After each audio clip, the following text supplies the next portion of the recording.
Welcome back, everyone.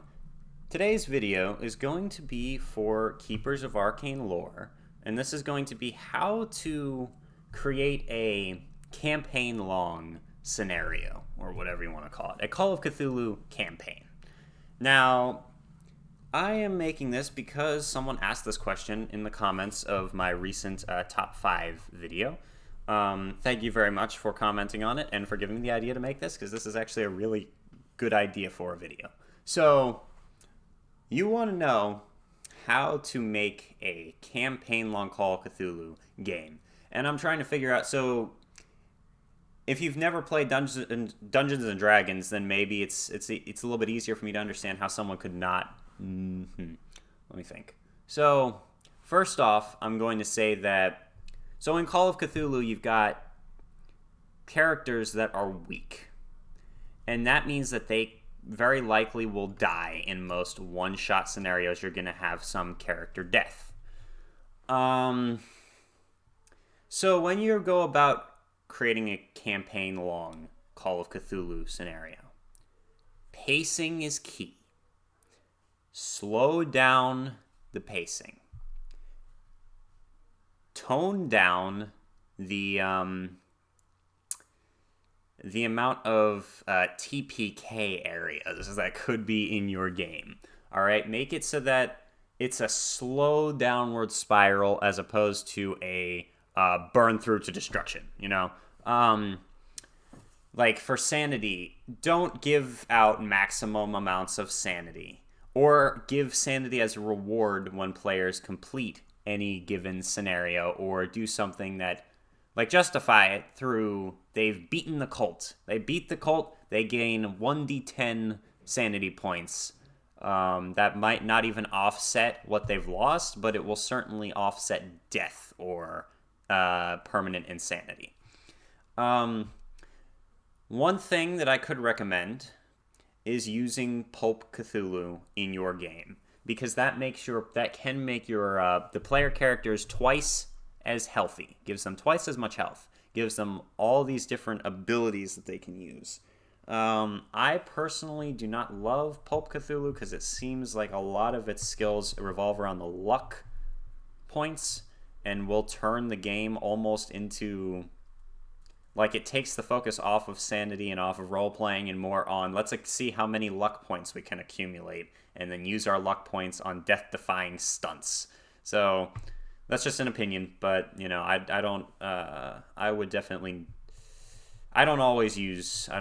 never used the Pulp Cthulhu thing, so. So when you go about creating an overarching campaign, right, I recommend that you get one of Chaosium's published campaign books out already, because that's how I was able to make this video, was based on reading the Massive Nyarlathotep Hotep campaign and through my experience in running the Cold Front scenario that I wrote, which, while it's not a campaign, it certainly counts as more than a one-shot. It was 3 sessions, which, the first one was 4 hours, second one was 5 hours, third one was 3 hours. So, it's like 12 hours of gameplay. That's a long time. Whereas with Dungeons and Dragons, we try to keep it at like 2 hours, so that would be like 6 D&D sessions for us. So when you create a story, you want to have a basic idea of what the plot is. You want to have a very good idea of what the non-player characters are. And this is general keeper advice. You should do this even if it's just a one-shot. But have the non-player characters fully fleshed out beforehand. Have the locations fully fleshed out. And be ready to improvise. And in this scenario, do not create every session beforehand. Don't ever do that. Even if you're playing Dungeons and Dragons, never create full. You can have an idea of where you're trying to go, and you can create the first session.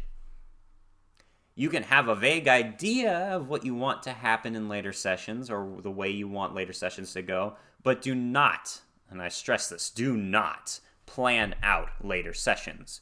Because if they start to derail in the first session, right, then the second session needs to be made to compensate for what they've done the first session. So let's say the first session you wanted it to end with them finding the cult's lair, right? That's how you wanted the first session to end. But actually, they found some clues that you hid, and they have come to the deduction that the cult is actually operating in the city.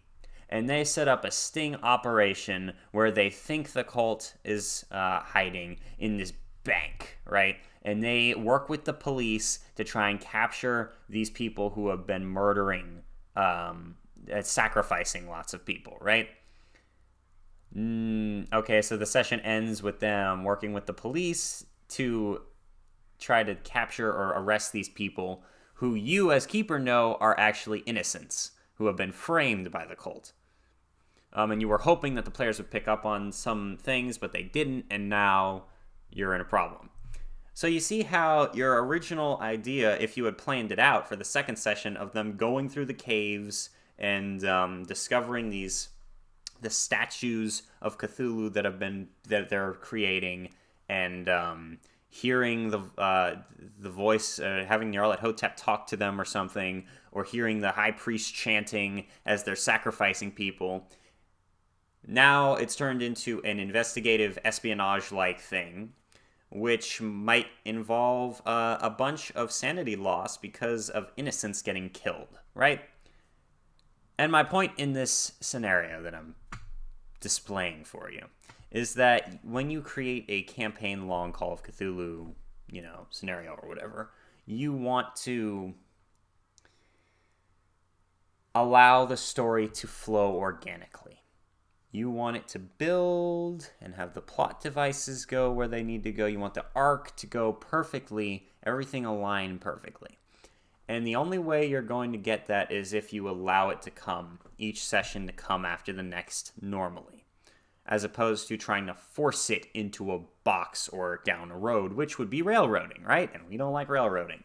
So, yes, that's one thing to keep in mind. You also want to have some type of climax prepared.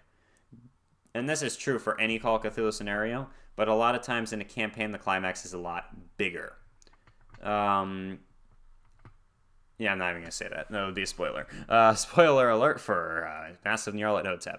Yeah, never mind. So the way Mass is set up, here's an example, is you've got each chapter is a country, and it's a globe-trotting campaign, really.